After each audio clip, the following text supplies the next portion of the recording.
Agora vamos falar de outras religiões aqui. Voltando ao assunto psicanálise e religião. A do budismo e aí essas religiões orientais também falam sobre algumas coisas que encaixam um pouco com a psicanálise. Por exemplo, eh, no espiritualismo, o espiritualismo é mais ou menos isso. Um apunhado de conhecimentos de culturas orientais que acreditam na reencarnação. O que que acontece? As pessoas que são espiritualistas, elas acreditam em energia, elas acreditam em mundo espiritual, extrafísico. Quem é espiritualista acredita, por exemplo, que quando a gente dorme, né, o Freud ele vai dizer que o sono e os sonhos que a gente tem são representações do nosso inconsciente, né? Beleza. Isso daí eu concordo e eu passei a prestar atenção nisso. Mas tem outras filosofias que dizem, né, como outras filosofias não. O espiritualismo diz que quando você dorme, você vai para o mundo espiritual. E o mundo espiritual é a versão real do nosso mundo físico. Por exemplo, você está indo para lugares escuros, sombrios,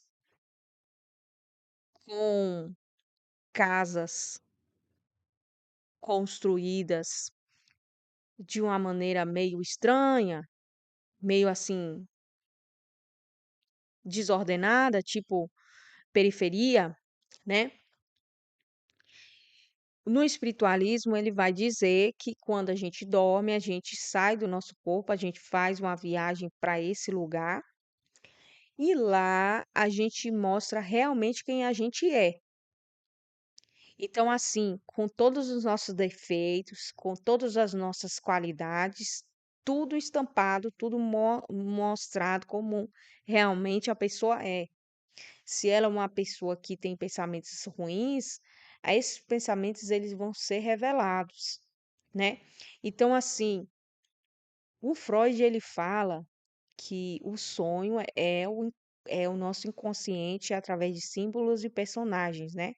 Que ali vai se mostrando para você, né, tudo aquilo. E como isso pode ser aplicado em quem acredita nessas filosofias espiritualistas, quem acredita nessa questão da viagem astral, de sair do corpo, essas coisas aí. Quando a gente encontra com um ente, e não precisa estar morto não, viu? Que as pessoas falam é assim, ah, vai, o, a pessoa que é espiritualista fica falando com o morto. Não, você pode encontrar com a pessoa que está viva. Por exemplo, aquela sua tia, aquele seu tio, aquela sua mãe, seu pai, sua irmã que está viva, você ir lá onde ela está e bater uns papos, entendeu? E vivenciar conversas com aquela pessoa que não está acontecendo aqui no mundo físico, né? Por exemplo, pessoas que você não vê há anos. Hoje, hoje eu sonhei com essa pessoa que eu não vejo há anos. Aí você vai lá, você realmente está conversando com aquela pessoa está conversando com você. Só que quando você acorda, você não lembra, ou você pensa que aquilo foi um sonho. E a essência das pessoas ali naquele sonho é quem ela é, como ela age, a forma que ela age. E o Freud, ele vai pedir, né, quando ele escreve e tal, né, ele vai falar que aquelas pessoas que a gente vê revela algo do nosso inconsciente, né? Por exemplo, sonhei que aquela pessoa estava agindo daquele jeito, daquele jeito comigo.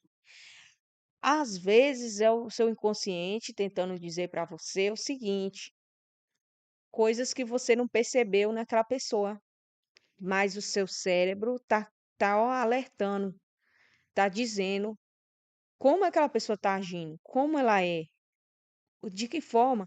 Então, vai aparecer assim, né? Por exemplo, você tá com a pessoa que, ou você sonha com a pessoa que a pessoa é ansiosa, que ela tá correndo.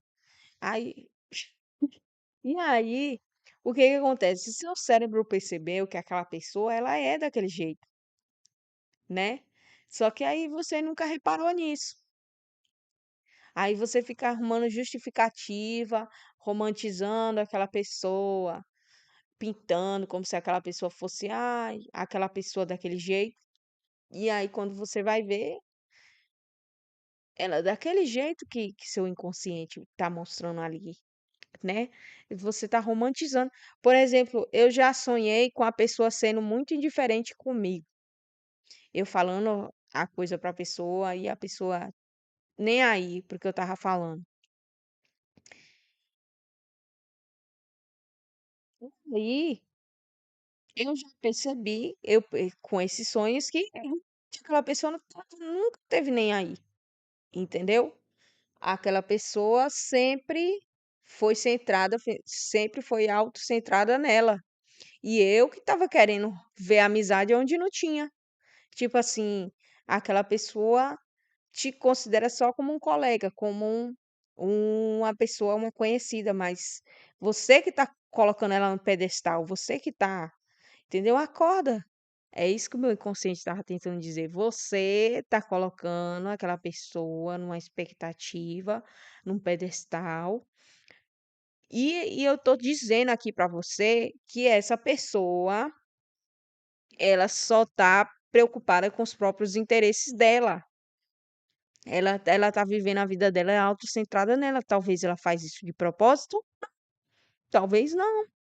Então, muitas vezes é isso que o seu inconsciente vai mostrar para você. E seja ele espiritual ou não, porque o Carl Jung, né? Eu ainda não estudei sobre ele, porque a faculdade onde eu estudo, ela é centrada nos ensinamentos de Freud e Lacan, tem outros também, mas não vai para essa vertente espiritualizada, sabe, mística. Mas o Carl Jung, ele era dessa turma aí, né? E ele vai falar uma coisa chamada inconsciente coletivo. Significa que para o Carl Jung, somos interligados energeticamente, né? E nossa consciência ela vai buscar subterfúgio do inconsciente coletivo, que é o que é como se fosse uma memória coletiva que você acessa, memórias coletivas que você vai acessando aquelas informações que não necessariamente você aprendeu porque alguém te ensinou, né? Aí você vai sonhar com coisas, com até mesmo pessoas que já se foram, ela vai trazer isso do inconsciente coletivo, né? Agora sim, tem prova nenhuma. Mas eu que sou espiritualista, eu posso até acreditar nisso, né? Agora, da vertente do budismo, né? O apego é a raiz de todos os males. E aí o que que acontece? A psicanálise ela vai falar também, né? Que nós ficamos fixados a certos tipos de acontecimento e revivemos isso. E é isso que nos angustia, e é isso que nos deixa adoecidos.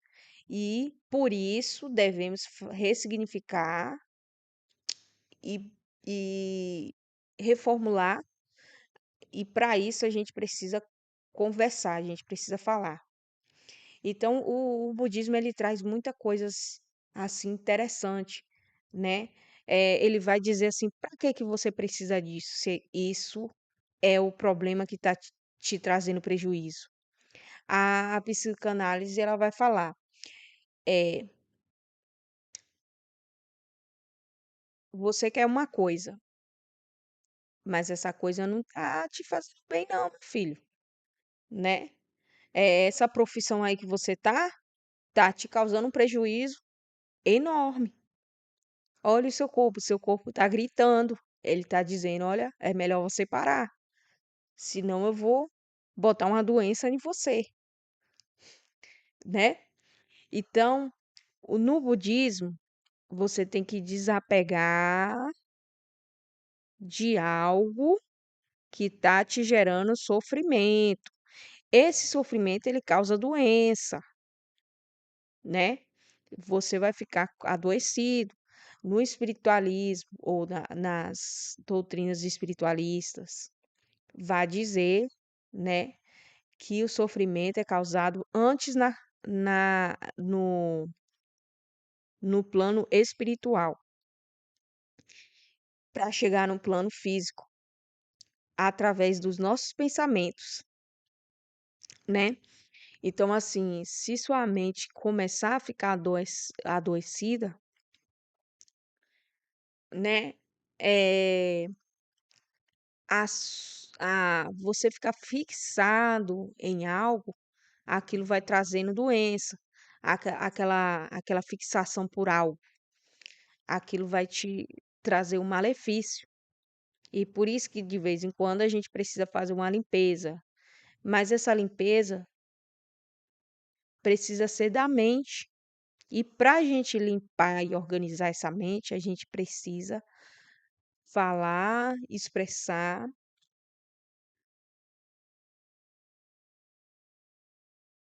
para entrar, organizando aquilo ali, essa caixa.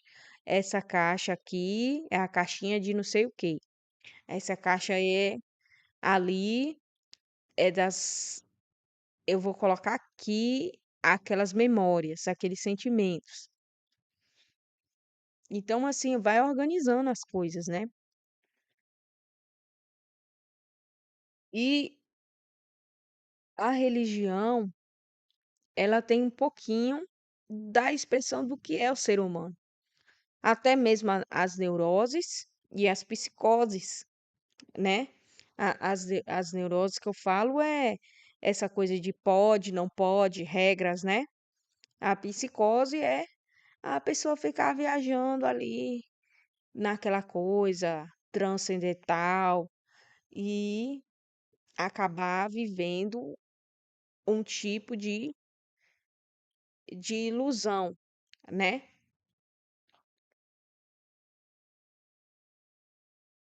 Mas cada religião ela vai falar um pouco, né, sobre o comportamento humano, né. Ela vai até expressar até coisas negativas e positivas também. E deixa eu ver o que mais. Tem um certo fato que aconteceu que tem nos livros budistas, né, é que o Buda, que é o Siddhartha Gautama, para quem não conhece, Buda não é um deus. Buda é um nome que significa iluminado. Buda, na verdade, é um estado de constante graça, né? De constante, é um estado de grande completude, satisfação, né? Com a vida. E o Siddhartha Gautama, ele nasceu rodeado num palácio, né, cheio de riqueza, ele não tinha contato com a doença, com velhice, o pai dele era neurótico, então o pai dele escondia, não deixava pessoas velhas entrar em contato com o Siddhartha, nem pessoas doentes, então ele nunca viu gente morrendo na frente dele, nunca viu gente doente. O pai dele colocou ele numa bolha. Ele teve um casamento arranjado na Índia, né, ele era indiano. E aí, o que que acontece? Ele cansou de viver nessa bolha, ele queria conhecer o mundo, aí ele saiu. No que ele saiu, ele deixou tudo para trás. Ele deixou família, deixou filho, deixou mulher, deixou tudo, né? Foi ruim? Foi porque ele deixou a família, né? Foi comprar um cigarro e nunca mais voltou. É, mas acontece que a vida dele foi toda uma prisão, uma gaiola, né? E então ele queria conhecer a vida, ele queria conhecer o mundo, então ele foi. No que ele foi, né, ele começou a ver todas as coisas. E aí ele queria entender por que que aquelas pessoas, por que que existia sofrimento. Aí ele sentou debaixo de uma árvore e ficou ali, falou que não ia comer mais, que não ia não sei o quê. Eu não lembro muito bem da história não, sabe? É muita coisa. Inclusive ele passou por uma coisa muito parecida que Jesus passou, que é na Bíblia, segundo a Bíblia, né? Há quem diga que o cristianismo é um plágio de várias culturas orientais, né? Mas eu não vou entrar nesse contexto, não. Eu acredito que Jesus, ele, eu acredito em Jesus, né? É, o Siddhartha Gautama, ele sentou ali e ele teve vários tipos ele entrou com o inconsciente dele. Ele meditou. O que que é meditar? No hinduísmo, isso era bem comum, a meditação. Então, ele conheceu a religião hinduísta, ele conhecia sobre a meditação. Isso não foi uma prática que o Buda inventou. Isso existia há milênios que o hinduísmo fazia isso. Então, ele tentou a fazer essa meditação debaixo desse pé de árvore lá, né? E ele começou a ter visões, que essas visões nada mais é do que o inconsciente dele, gente. Veio pessoas tentando oferecer riquezas para ele, tentando convencer ele que ele tinha que voltar para o palácio, convencer ele que lá ele tinha, que ele ia ter várias mulheres. E, tipo, apareceu tipo um demônio para ele, né? Demônios. Na verdade, esses demônios eram, na verdade, a mente dele conflitando entre o ficar na rua,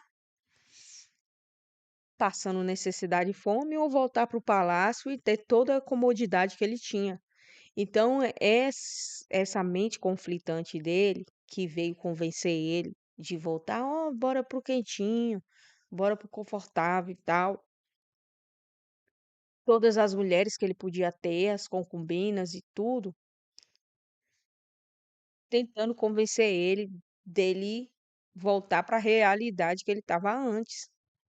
Só que ele recusou tudo isso. E no que ele recusou, essas entidades que ele viu foi embora.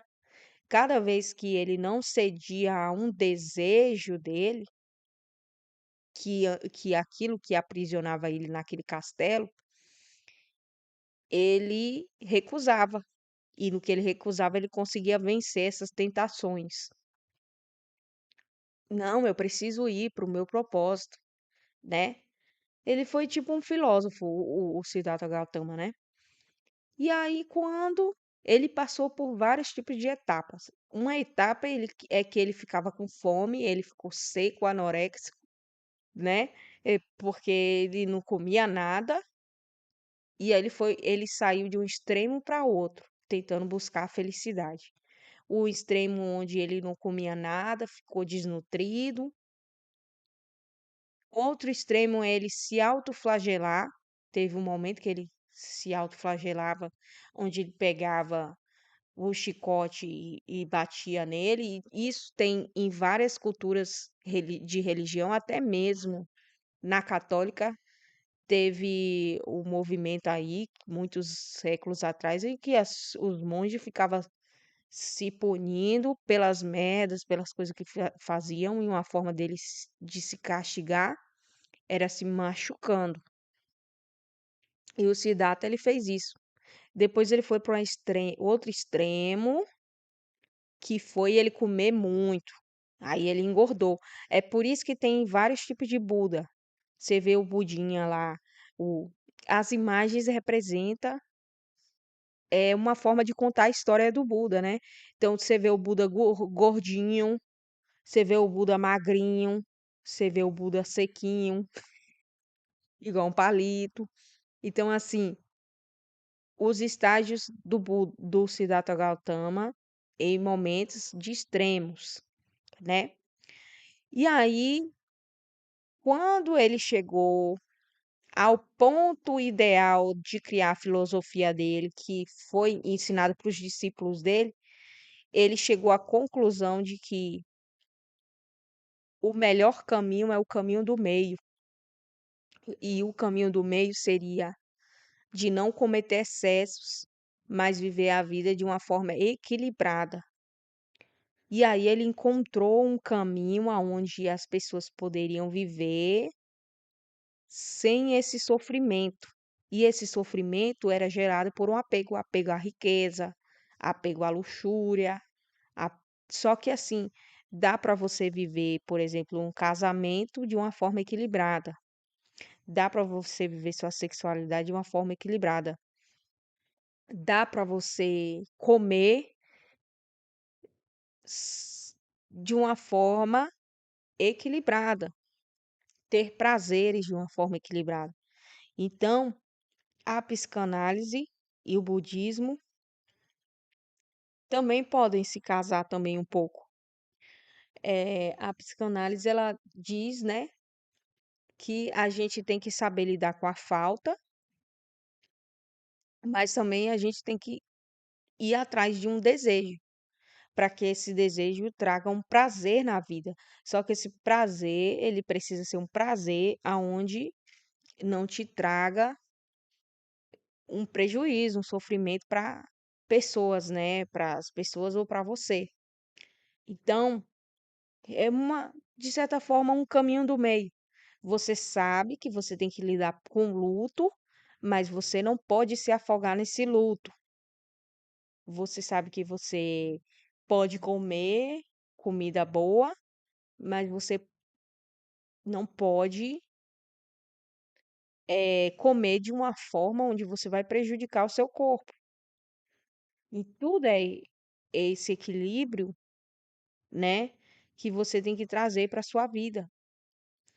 E é a forma do inconsciente que eu acho muito legal, simbolizada nessa questão do Buda ter cometido vários tipos de excesso, ter chegado à questão do apego, que esse apego pode ser uma angústia, a angústia que o Freud bem explicou, né?